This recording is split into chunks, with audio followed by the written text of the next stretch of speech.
There is no greater gift than to honor your life's calling. It's why you were born and how you become most truly alive. Oprah Winfrey. Life's calling means purpose of your life. Now, I have some questions for you guys. Number 1, are you living a fulfilling life? Number 2, are you living a life where you know your purpose? Have you ever thought about it? When you know the purpose of why you are alive, you know who you are.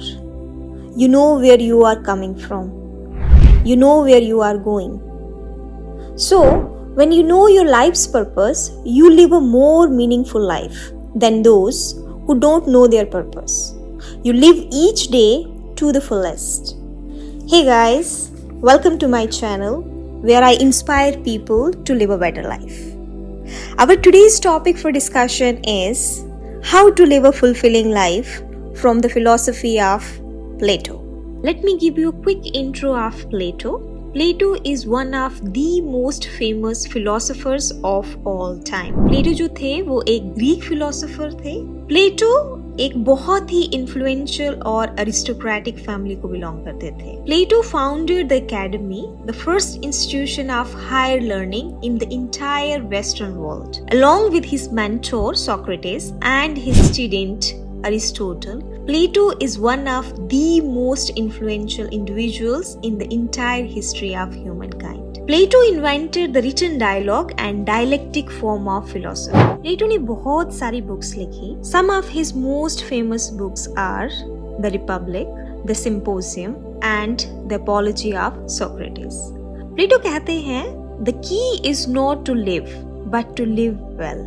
जो कि मेरे channel के slogan से काफी similar है. Live well and leave a legacy. He was a practical philosopher like Socrates, and we can learn a lot from his philosophy. So, here are some points to live a fulfilling life from the philosophy of Plato. Point number 1 is live honorably. Plato says, the man who is conscious of no wrongdoing is filled with cheerfulness and with the comfort of old age. Means happiness is deeply connected to ethics. Now, let's try to understand the meaning and definition of ethics. So, ethics is derived from a Greek word ethos, which means character.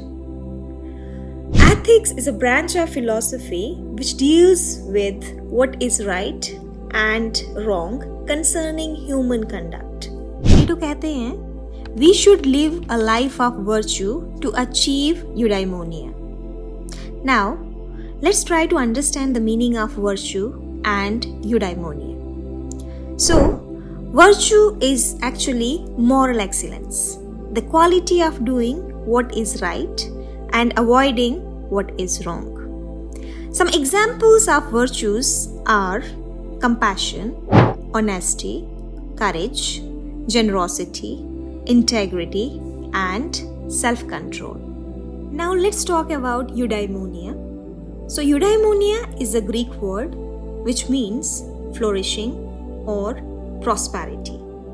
Eudaimonia is a contented state of being happy, healthy, and prosperous. In simple words, eudaimonia means a happy and fulfilling life. Plato कहते हैं, being virtuous is a harmonious state of soul, and if we lose this state, we cannot be happy. If you know that your actions are sincere and you took into account both your happiness and the happiness of others in any decision, you can sleep well at night. प्लेटो को सुनने से पहले मैंने अपने father को एक honourable life जीते हुए देखा. मैंने उनसे बहुत कुछ सीखा just by observing his lifestyle. So today I just want to take few seconds to thank him because of his teachings. Today I'm living a fulfilling life. So thank you, Dad. To have a truly fulfilling life, you need to live in harmony with other people. always do the right things, be honest, and don't betray the people around you. Point number 2 is conquer yourself. Plato कहते हैं, the first and greatest victory is to conquer yourself.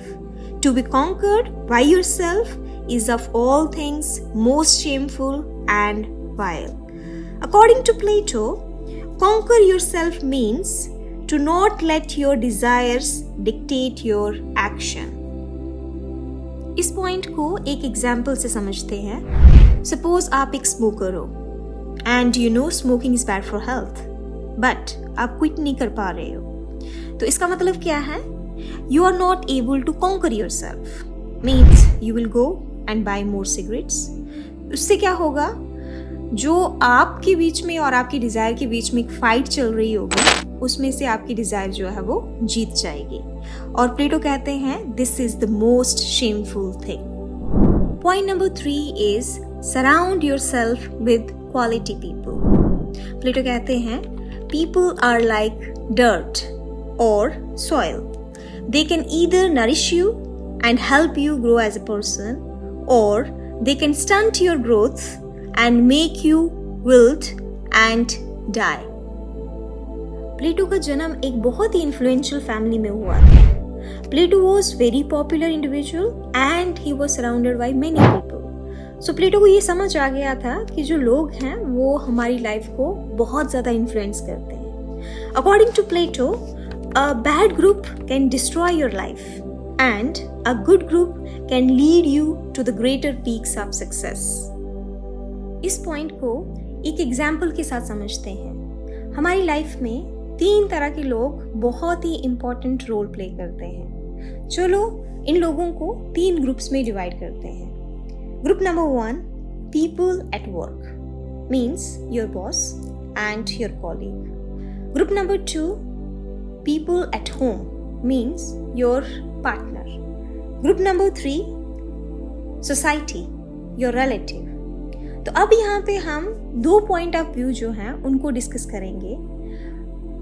प्लेटो का point of view और एक normal इंसान का point of view. So first हम एक normal इंसान के पॉइंट ऑफ व्यू को डिस्कस करेंगे और बाद में हम प्लेटो के पॉइंट ऑफ व्यू को डिस्कस करेंगे, राइट? सो एक नॉर्मल पर्सन जो है वो ये सोचता है that choosing people is not in his और हर पावर. मीन्स एग्जाम्पल लेते हैं, जैसे ग्रुप नंबर 1 है, तो आप वर्क में जो आपके पास आपके बॉस हैं या फिर आपके जो कॉलीग हैं, आप उनको चूज नहीं कर सकते. मीन्स आप उनको हायर नहीं कर सकते, आप उनको फायर नहीं कर सकते, राइट? आपको उनके साथ काम करना ही है. Group number 2 is partner. In long term relationships people feel pressurised to stay even if their partners are not treating them well. They cannot leave them. Group number 3 is society or relatives. So you can't choose your relatives, of course. Why? Because जो relatives हैं वो हमें हमारी mother की side से और father की side से मिलते हैं, और हमें ये बताया जाता है that you have to visit them. Okay? आपको स्पेशल ओकेजन्स पे, हॉलीडेज में, फेस्टिवल्स में उनके यहाँ जाना ही जाना है. I mean it's an obligation. अब हम प्लेटो के पॉइंट ऑफ व्यू को डिस्कस करते हैं. According to Plato, it is in our power to choose people. जैसे कि फिर हम एग्जाम्पल से समझते हैं. हमारे पास 3 ग्रुप्स हैं. Group number 1, let's say if you are not happy with your colleagues, okay, और योर बॉस, तो आप वो जॉब छोड़ सकते हो, ओके, और एक नई जॉब जो है उसको ज्वाइन कर सकते हो with better people and with good work culture. और आप कोई बिजनेस स्टार्ट कर सकते हो. यहाँ पे आप अपने हिसाब से लोगों को हायर कर सकते हो. सेकेंड ग्रुप, अगर आप अपने पार्टनर के साथ खुश नहीं हैं, राइट, और आपने सारी चीजें ट्राई कर ली है. First you have to sit down, okay, talk, what's the problem, I am not happy and this is the thing. Talk about your feelings, okay? Try to discuss everything. You can take your partner out, okay? Change some things in your life. But ये सब करने के बावजूद भी अगर आपको लगता है you are not happy, then you have option to leave your partner and start again, no matter what. Group number 3, your relative or society. So it is not obligatory to meet your relatives with whom you do not have anything in common beyond blood. So Plato कहते हैं, we have more power to choose the people we spend time with than we think. If we don't choose them carefully, their influence will affect our lives in negative way. चलो point number 3 को conclude करते हैं. So Plato कहते हैं we have more power to choose the people जिनके साथ हमें time spend करना है, और हमें बहुत केयरफुल रहना है जब हम लोगों को चूज करते हैं, क्योंकि लोग हमारी लाइफ को अफेक्ट करते हैं positively as well as negatively. तो इसको फिर से हम एग्जाम्पल के साथ समझते हैं. पहले एग्जाम्पल लेते हैं हम ग्रुप नंबर 1 की, योर वर्क प्लेस. सो अगर सपोज करो वहाँ पे आपके पास बॉस हैं जो कि अच्छे नहीं हैं, राइट, आपके हिसाब से. सो जो एक बैड बॉस हैं वो क्या करते हैं, वो आपको क्रिटिसाइज करेंगे, आपको डिमोटिवेट करेंगे, और उससे क्या हो जाता है, इंसान का जो सेल्फ कॉन्फिडेंस है वो डिक्रीज होता जाता है, राइट, और आपको अपने आप पे डाउट आना शुरू हो जाता है. लेकिन ऑन द फ्लिप साइड अगर आपके पास एक अच्छे बॉस हैं तो वो जो आपके बॉस होंगे वो आपको इंस्पायर करेंगे, वो आपको मोटिवेट करेंगे, वो आपके स्किल्स को अप्रिशिएट करेंगे और आपको बोलेंगे कि इसको ऐसे करो और अपने स्किल्स को और इम्प्रूव करो. वो आपको एनकरेज करेंगे और उससे क्या होगा, आपका जो सेल्फ कॉन्फिडेंस है वो इंक्रीज होगा. चलो अब ग्रुप नंबर 2 को डिस्कस करते हैं, योर पार्टनर और स्पाउस. और पार्टनर भी हमारी लाइफ में एक बहुत ही इम्पॉर्टेंट रोल प्ले करता है. अब जो हमारे पास अगर बाय मिस्टेक आप एक बैड पार्टनर को चूज़ कर लेते हो तो आपकी जो लाइफ है, professional life as well as personal life, दोनों बहुत इफेक्ट होगी नेगेटिव वे में. और ऑन द फ्लिप साइड अगर आप एक अच्छे स्पाउस को चूज़ करते हो तो आपको उस स्पाउस के साथ सेंस ऑफ सेफ्टी फील होगी. So it's very very important point.